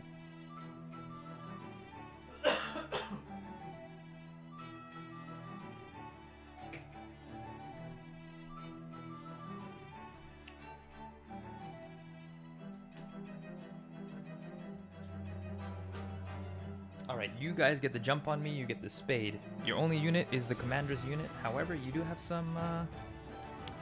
some command points to fling about. So what do you want to do with your commander's unit? Where do you want to go? You want to go in the house. You can climb through the window into the house. You can try to run ahead to the objective and hide behind this little barrier on the other side of the building. You can try to loop around to the other house, the big house here, I don't know. It's up to you guys.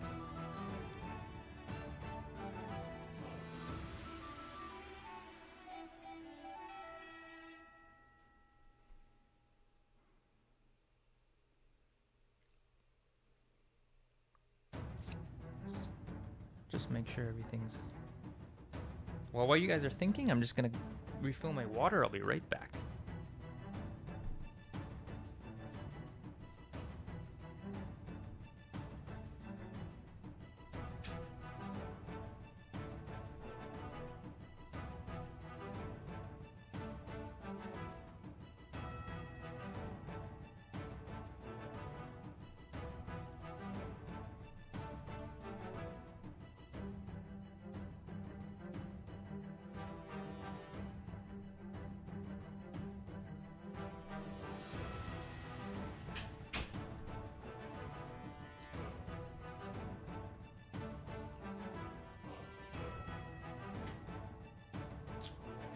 All right. Check the chat. Staring. That's funny because Mia was staring at me when I went to get my water. Oh, excuse me.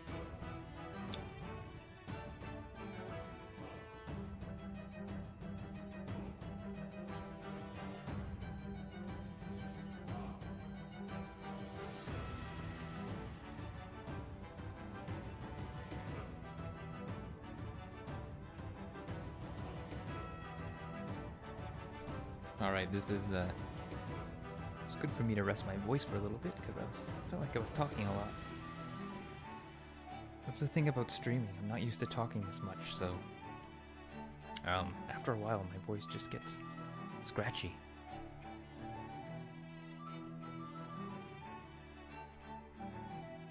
Alright, I might have to make an executive decision unless... Oh, no, I got some instructions, yes. A heavy fire clinging to my gun while Mia drinks tea. Well, I could recommend... what would be the smart thing to do? Probably you want to stay close to your units. You don't want to go too far away. So you know what? Let's just go in the building. Why not? Let's do it. You're kind of safe and cover in the building, so it will be good.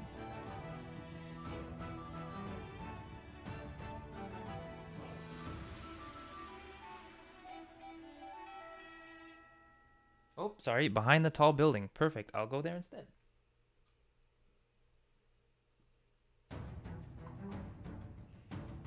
So I'll move you 4 inches. Yeah. Would you have a spade? Yeah, I'll move you 4 inches.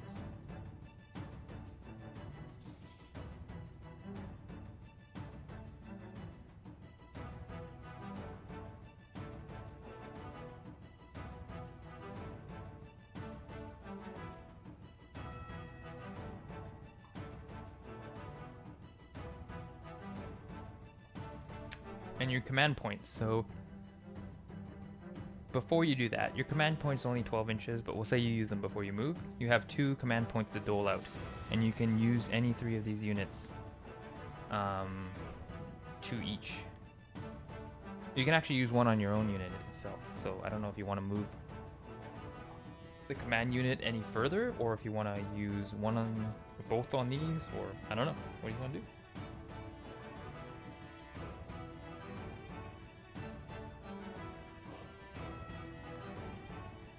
Meanwhile, I'll think of what I'm gonna do.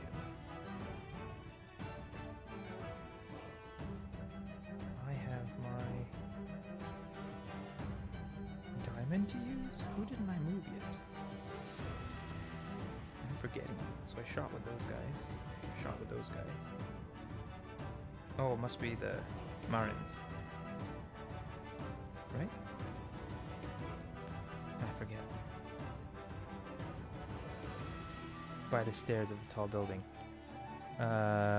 You don't want to go out in front though, do you? Or you do? No, I don't think you want to go in the open. So you want to go like behind?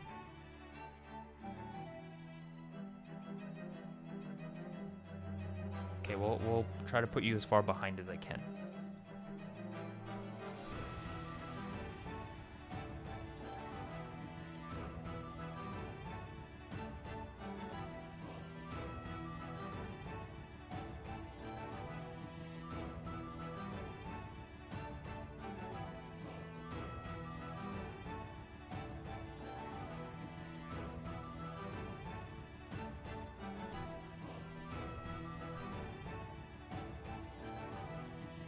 Not that drunk yet. Yeah, they haven't cracked the rum open quite yet. You have your command points. You still have 1. So you used 1 for the commander's unit. You still have 1 command point that you can use for any of these units in front. And while Manny's doing that, does anyone remember what I activated? What unit I didn't activate yet? This is what happens when I stream. I always forget what unit I activated. I definitely activated this one here. I shot with these guys, right? Yeah, I shot with them. Did I activate my commander's unit, or did I activate these guys here? Forget. It was either the Marins or it was the commander unit. I can't remember what I did.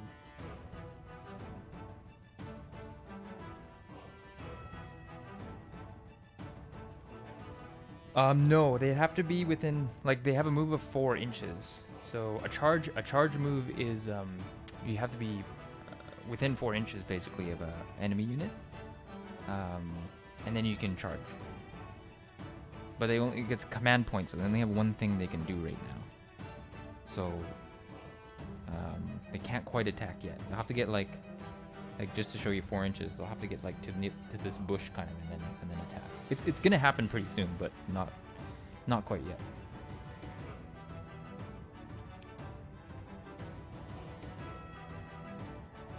But they could rally. You could rally one of them if you don't want to move. Yeah, you could. You could kind of move them. You could kind of move them closer. I can move them like here. They'd be kind of in the bush, but they might be a little bit in the open too. This one, you mean? Yeah, this one, right? They wouldn't get that far. They'd get maybe here. Because it's like 4 inches, so... Let me just get my ruler out. Yeah, they could get like here. But they'd be kind of in the open. It might be a bit risky. No. Yeah. I mean, rallying is always good because it removes fatigue. Especially with when you play Spanish, because you want the other team to have fatigue while you don't. So, or you could just ask the Indios to shoot again. That's cool too. You could totally ask them to shoot. Like they have bows, so they don't have reloads, so they can just keep shooting. That's probably what I would do actually. Shoot. Yeah, there you go. Okay. Let's try to kill these guys here, right? I'm assuming.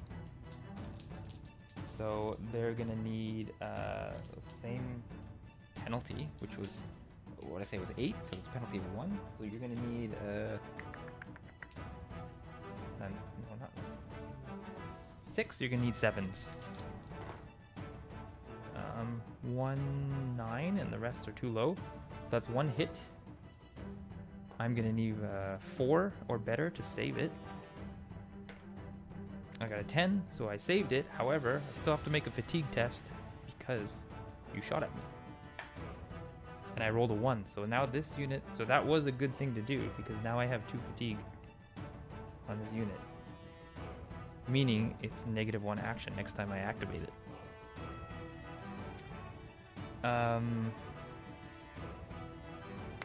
And that would be your go. Now I have to figure out what unit I didn't activate.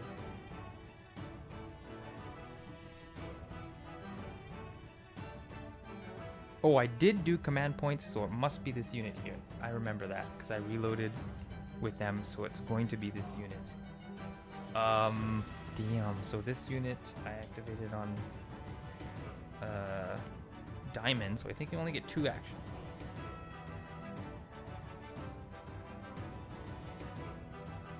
No, I only get 1 action because I have that stupid fatigue on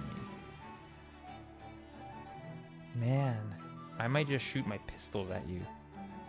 That's rude.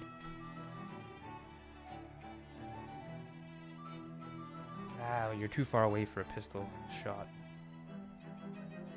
I guess I'll just... Should I move up? I guess I'll just move up.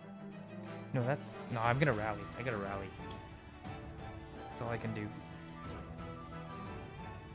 Just gonna rally. 5s are better. I got 1 5.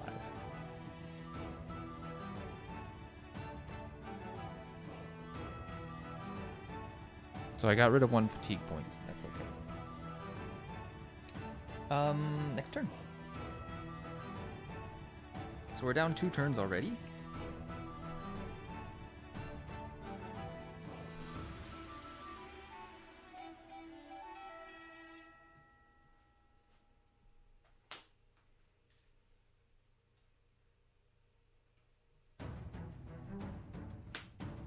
And then we are going to look at our cards. These are my cards. I do want to go first. I think. Maybe not. No, I think I do. I think I do. So I'm going to play my spade. And I get to go first.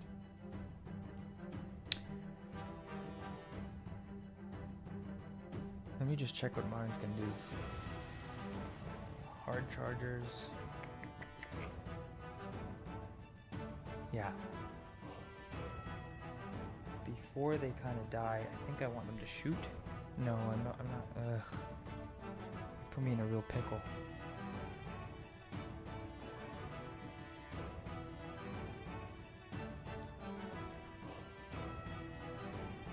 I'm gonna... I think I'm just gonna shoot. I think I'm just gonna shoot. No, they're too far away. Oh my god, what did I do? Why did I do that?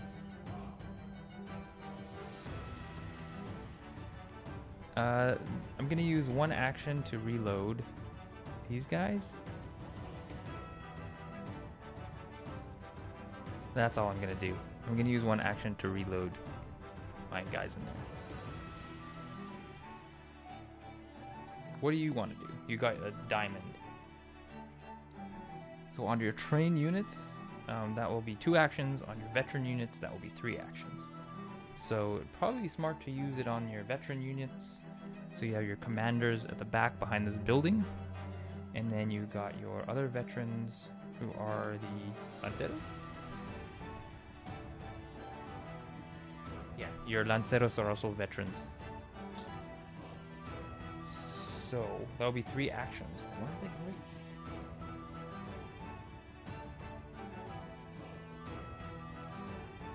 They cannot reach my Marines. However, if you fatigue yourself, because you can move, you have 3 actions, so you can move 3 times. But yeah, anytime you move more than 8 inches on one turn, you fatigue yourself automatically. So you would fatigue yourself. However, you would be able to charge. So it's up to you. Commander, move ahead. Get behind the farther building. Manny, do you want to go in the building or do you just want to go behind it? Because there's a door actually behind it, so you can actually go right inside if you want. Or I could just put you behind it, kind of close to the stairs.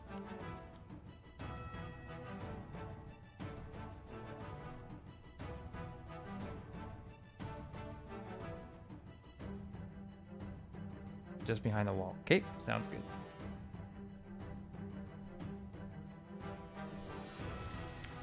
Do you want to do, because you have 3 actions, do you want to do anything else? That would only basically use one of your actions.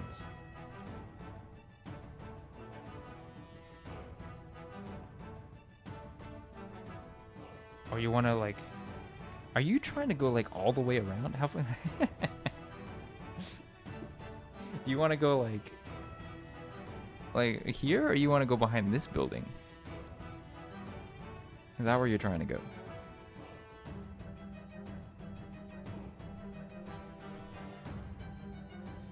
It's so funny. I feel like you're like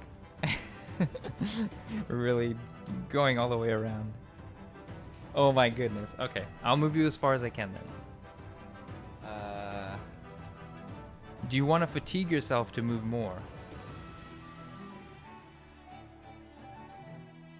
Well, what you could do, because your command unit's kind of outside of the...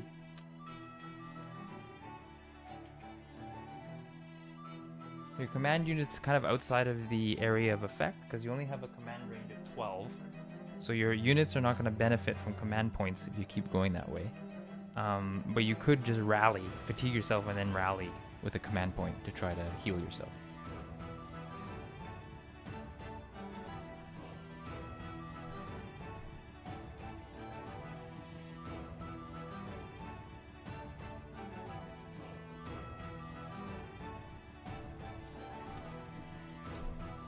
And I forgot there's a door on that one, so if you actually want to go in that building,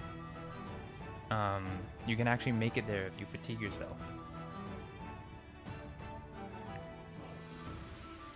So do you want to go in that building, or do you just want to go behind it? So funny.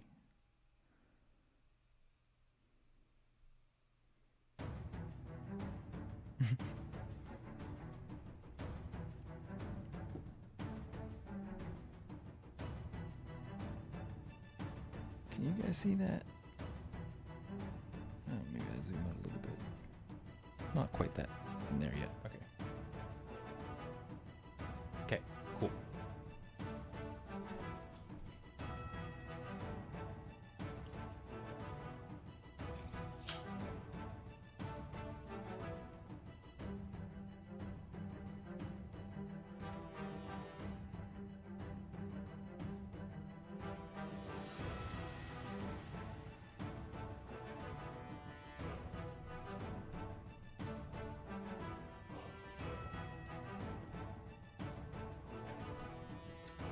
So you do that. You actually do fatigue yourself because you move 12 inches, but you can use your command point to rally, which is what I'm gonna do. And ooh, you rolled a 3, so you don't actually rally. So you have 1 fatigue on that unit, which is okay.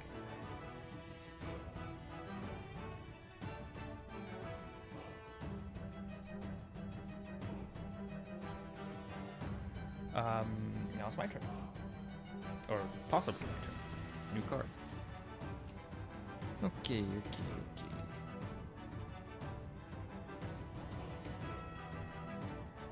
I think I want to go last this time. Oh, yeah, I want to go last. All right. King of Diamonds. So you get actually another quite a few. So there's 3 units here. Your veteran unit, which is the Lanceros, they can get 3 actions. The other units get 2 actions. So whatever unit you want to pick, you can decide what you want to do.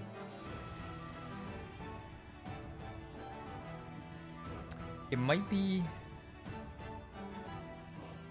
like you could charge. Could you charge? It's 2 actions. Oh, it's 3 actions. So you could. You're just out of range, so you have to charge and fatigue yourselves, which is a risk. You could just try to shoot twice. The Indios. Fatigue. 1 fatigue does nothing. 1 fatigue's fine. There's no penalty. 2 fatigue will give you a -1 to your actions for that unit when it's activated. So instead of 3 actions, you'll get 2. Instead of 2 actions, you'll get 1. And if you get 3 or more fatigue, the unit actually becomes shaken and will either go prone immediately or back away 4 inches. And it will, from that point on, it will no longer be able to do anything productive until it gets rid of those fatigue through rally actions.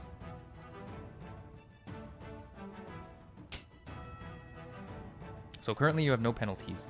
You have fatigue, but you have no negative penalties.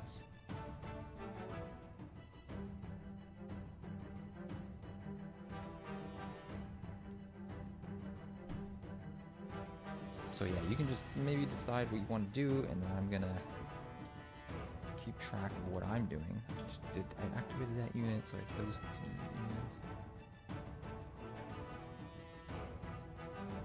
No, you can only.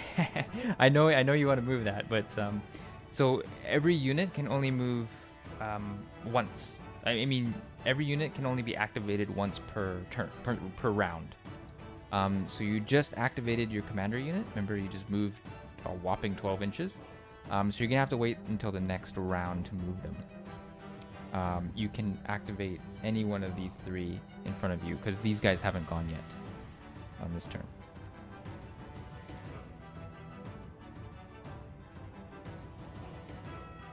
And it's currently turn 3. So at this point, we would start, like, if you move closer to the fountain, you would start getting objective strike points. I mean, I would get a strike point if you move to the fountain, but that's only if I didn't move to the fountain too, so you gotta kind of consider that as well. Indio shoot twice at the... Okay, I'm guessing you want to just kill this unit, so I'm gonna try it.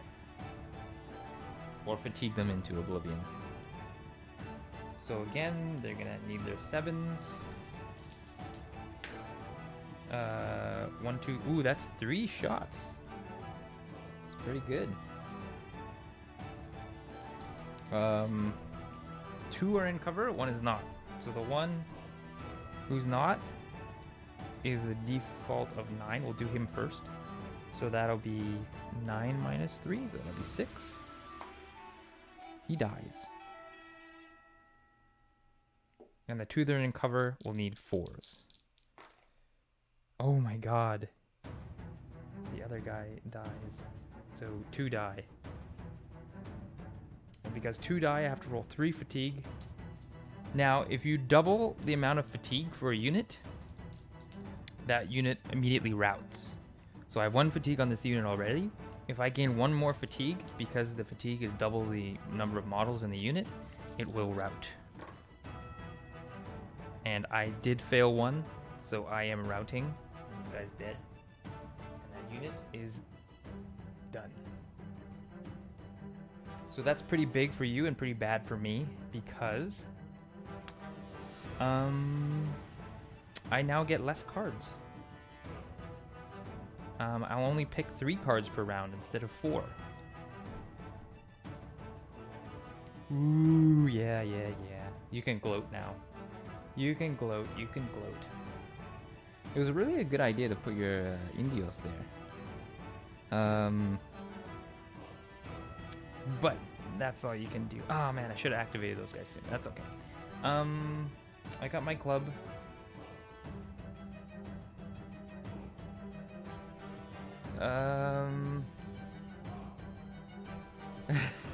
I see you're chasing me. I got 3 actions I can do.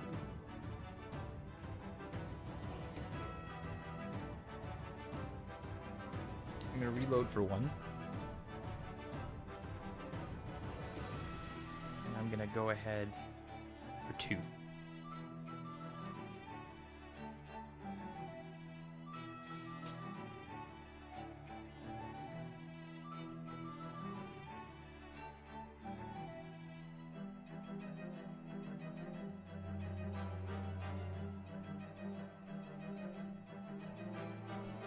Buccaneers.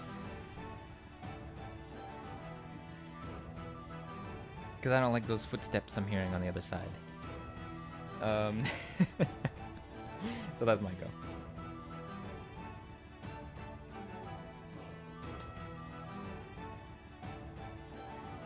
Alright, I only have 1 more, so I'll pick the fastest, I guess.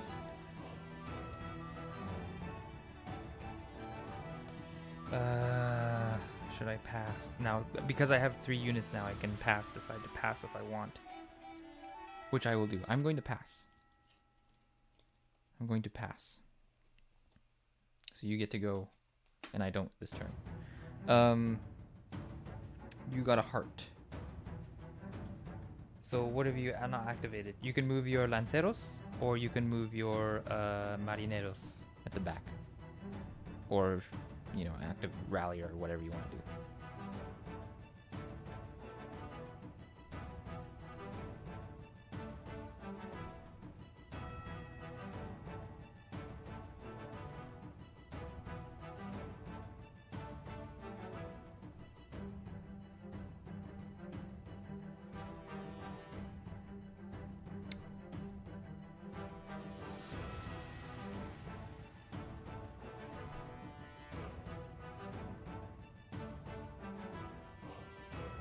Marineros cross to fountain. Okay, cool. Hearts. So you get two move actions. Oh, you're going for the fountain. I see.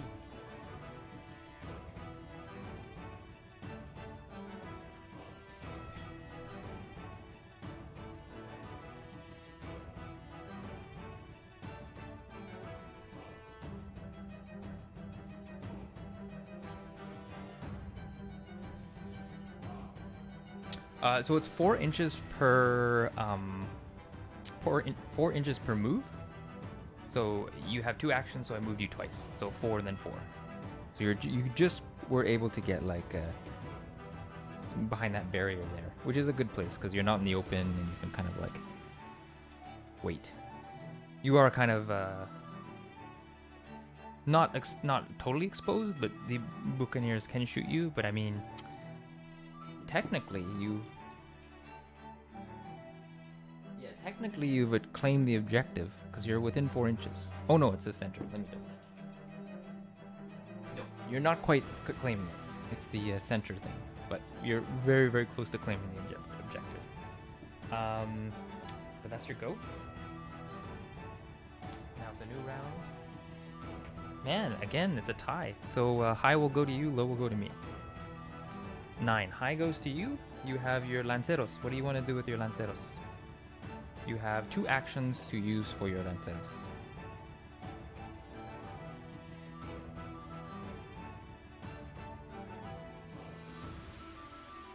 You laugh through your words.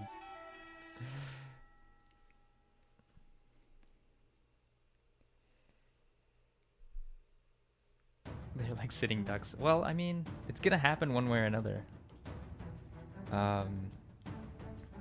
We're pretty even now as far as casualties and things go, so.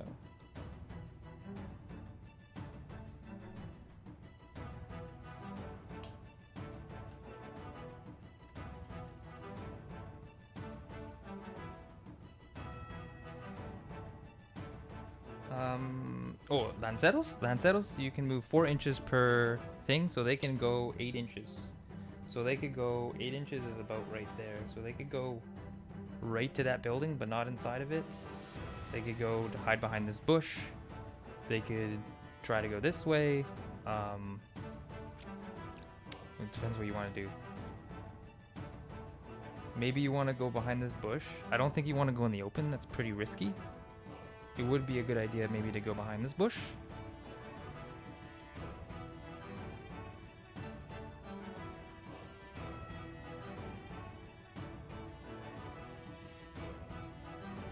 So you could like move for one, and then maybe let's rally for one as well. Yeah, and you get rid of your fatigue.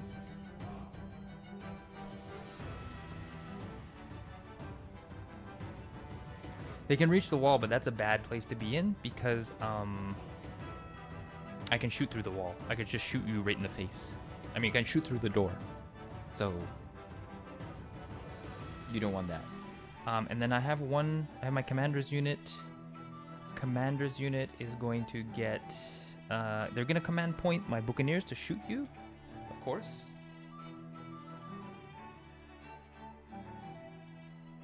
So you're just over a foot, so that'll be a penalty of 3, so that'll be a penalty of, they have a shoot value of 5, so that would be looking for 8s.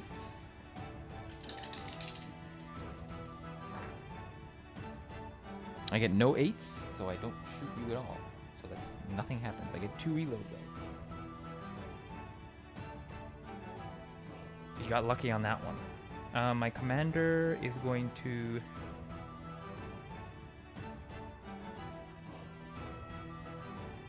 command point shoot at your lanceros, even though they're behind cover, but I'm still going to try to shoot you.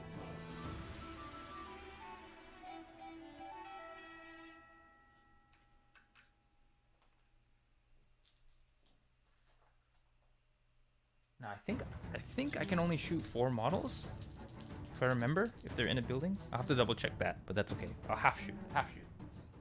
So you can half shoot in this game, that means you only get 1 reload. I'll just half shoot.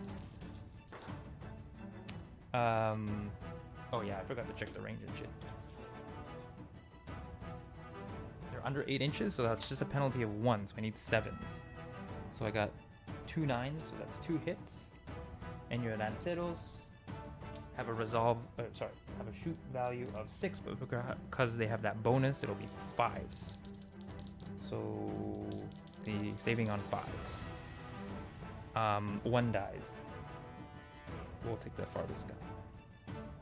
And then they're gonna take their resolve, which is 5 as well. And they pass both of their resolve, so they don't get any fatigue.